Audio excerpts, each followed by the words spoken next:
মার্কিন প্রতিনিধি দল অধ্যাপক ডক্টর ইউনূসের নেতৃত্বাধীন অন্তর্বর্তী সরকারের সংস্কার পরিকল্পনা সম্পর্কে জানার আগ্রহ ব্যক্ত করেছে বলে জানিয়েছেন পররাষ্ট্র সচিব এম জসিমউদ্দিন। রোববার দুপুরে রাষ্ট্রীয় অতিথি ভবন পদ্মায় মার্কিন প্রতিনিধি দলের সঙ্গে বৈঠক শেষে তিনি একথা জানান।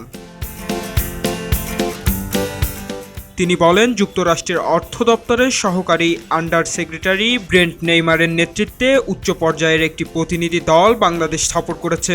তাদের সঙ্গে একটি বৈঠক হয়েছে প্রধান উপদেষ্টা ডক্টর ইউনূসের সঙ্গে। বৈঠকে অর্থনৈতিক সম্পর্ক বিভাগের সচিব, রাজস্ব বোর্ডের চেয়ারম্যান, বাণিজ্য সচিব, শ্রম ও কর্মসংস্থান মন্ত্রণালয়ের সচিব, স্বরাষ্ট্র মন্ত্রণালয় এবং বাংলাদেশ ব্যাংকের প্রতিনিধিরা উপস্থিত ছিলেন।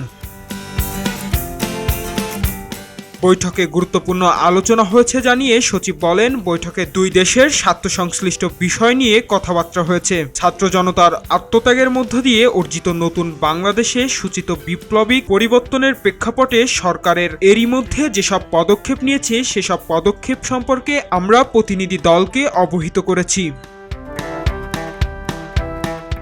এদিকে বাংলাদেশকে $20 কোটি বেশি উন্নয়ন সহযোগিতা দিচ্ছে যুক্তরাষ্ট্র। আজ এ লক্ষ্যে অন্তর্বর্তী সরকারের সঙ্গে United state agency for international ডেভেলপমেন্টের চুক্তি সই হয়েছে। অন্তর্বর্তী সরকারের অগ্রাধিকার ভিত্তিতে এই চুক্তি সই হয়েছে। বিজ্ঞপ্তিতে বলা হচ্ছে, স্বাস্থ্য, সুশাসন, মানবিক ও অর্থনৈতিক সুযোগ সৃষ্টি ও মানুষের ঘুরে দাঁড়ানোর সক্ষমতা বৃদ্ধিতে এই অর্থ কাজে লাগানো হবে। যুক্তরাষ্ট্রের অগ্রাধিকার হল বাংলাদেশকে অন্তর্বর্তীমূলক উন্নয়নে সহযোগিতা করা।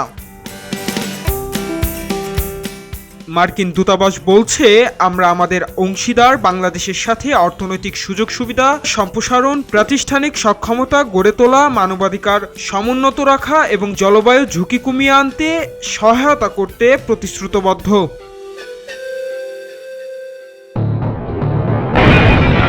সবাই যখন জোয়ারে গা ভাসায়, কেউ কেউ শির দাঁড়া সোজা করে ঘুরে দাঁড়ায়। সময় যেখানে প্রতিনিয়ত হার মেনে নিতে শেখায়, কেউ কেউ চ্যালেঞ্জ ছুড়ে দেয়।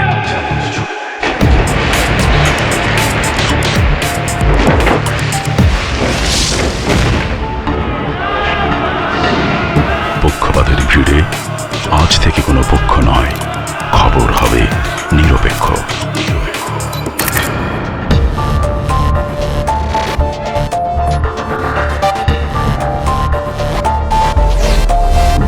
তথ্যবাদ, খবর হবে নিখাত।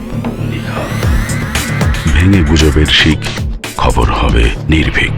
এলো মুক্ত চিন্তার স্বাধীন দৈনিক খবরের কাগজ।